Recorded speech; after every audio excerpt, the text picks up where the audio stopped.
سوره صف در مدینه نازل شد 14 آیت است. بسم الله الرحمن الرحیم.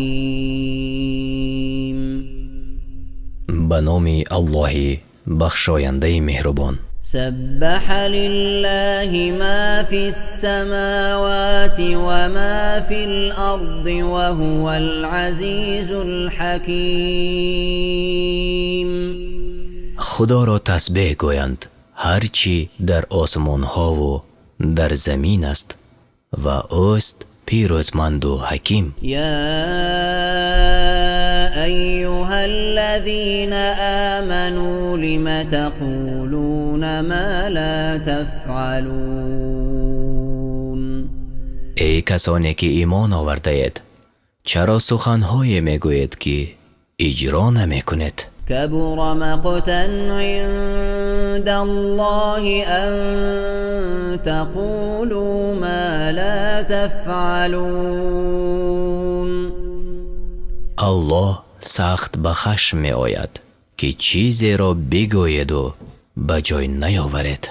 إن الله يحب الذين يقاتلون في سبيله صفا كأنهم بنيان مرصوص. هر آینه الله دوست دارد کسانی که در راه او می جنگند صف کشیده مانند دیواری که خشتهایشان را با هم پیوند داده باشند. و اذ قال موسی لقومه یا قوم لم تؤذوننی وقد تعلمون انی رسول الله الیکم فلما زاغوا ازاغ الله قلوبهم والله لا يهدي القوم الفاسقين. و موسی به قوم خود گفت ای قوم من چرا مرا می آزارید حال آن که می دانید که هر آینه من پیغمبر خدا بر شما هستم. چون از حق روی گردانیدند خدا نیز دلهایشان را از حق بگردانید و الله مردمی نافرمان را هدایت نمی کند. و اذ قال عیسی ابن مریم یا بنی اسرائیل انی رسول الله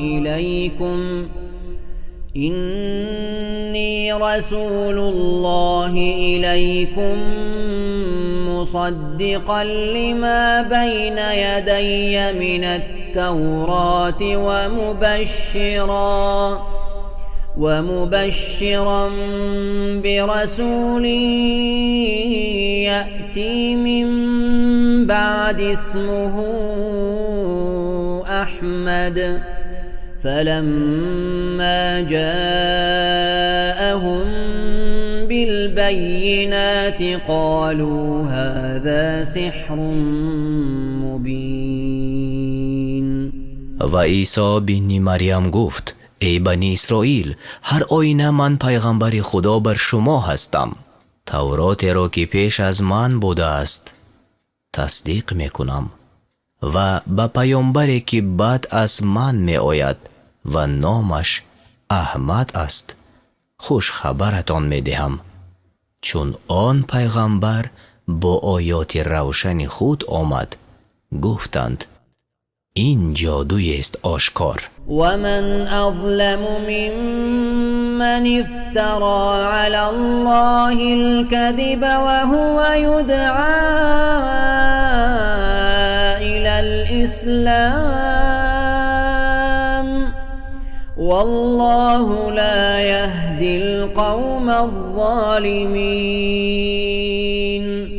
کیست ستمکارتر از آن کس که به الله دروغ می‌بندد در حالی که او را به اسلام دعوت می‌کنند و الله ستمکاران را هدایت نمی کند. يريدون ليطفئوا نور الله بأفواههم والله متم نوره ولو كره الكافرون. میخواهند نور الله را به دندانهایشان خاموش کنند، ولی پروردگار کامل کننده نور خویش است، اگرچه کافران را ناخوش آید. هو الذي أرسل رسوله بالهدى ودين الحق ليظهره على الدين كله ولو كره المشركون. است آن الله که پیغمبر خود را همراه با هدایت و دین راستین بفرستاد تا او را بر همه دینها پیروز گرداند، هرچند مشرکان را ناخوش آید. يا أيها الذين آمنوا هل أدلكم على تجارة تنجيكم من عذاب أليم. ای کسانی که ایمان آورده اید، آیا شما را به تجارت که از عذاب دردآور رهاییتان دهد راه بینمایم؟ تؤمنون بالله ورسوله وتجاهدون في سبيل الله بأموالكم وأنفسكم ذلكم خير لكم إن كنتم تعلمون. به خدا و پیامبرش ایمان بیاورید و در راه الله با مال و جان خویش جهاد کنید، این برای شما بهتر است اگر دانا باشد. یغفر لكم ذنوبكم ويدخلكم جنات تجري من تحتها الأنهار ومساكن طيبة في جنات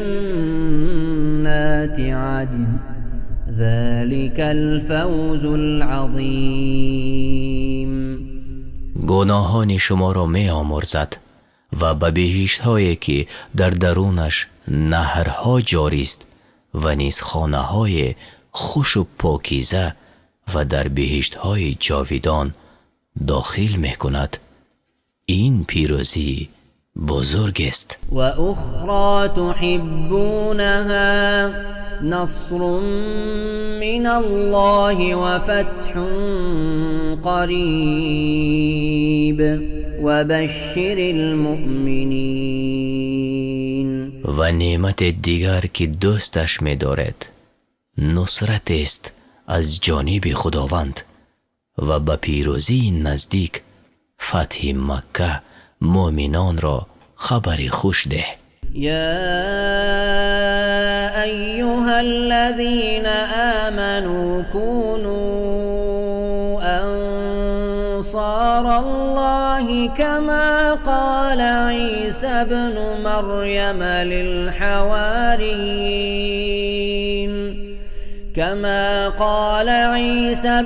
مريم للحواريين من أنصاري إلى الله قال الحواريون نحن أنصار الله فآمنت طائفة من بني إسرائيل وكفرت طائفة فأيدنا الذين آمنوا على عدوهم فأصبحوا ظاهرين. ای کسانی که ایمان آورده اید، یاوران الله باشد، همچنان که عیسی ابن مریم به حواریان یعنی یاوران گفت چی کسان یاوران من در راه الله اند؟ حواریان گفتند ما یاوران خدا هستیم. پس گروه از بنی اسرائیل ایمان آوردند و گروه کافر شدند. ما کسانی را که ایمان آورده بودند بر ضد دشمنانشان مدد کردیم تا پیروز شدند.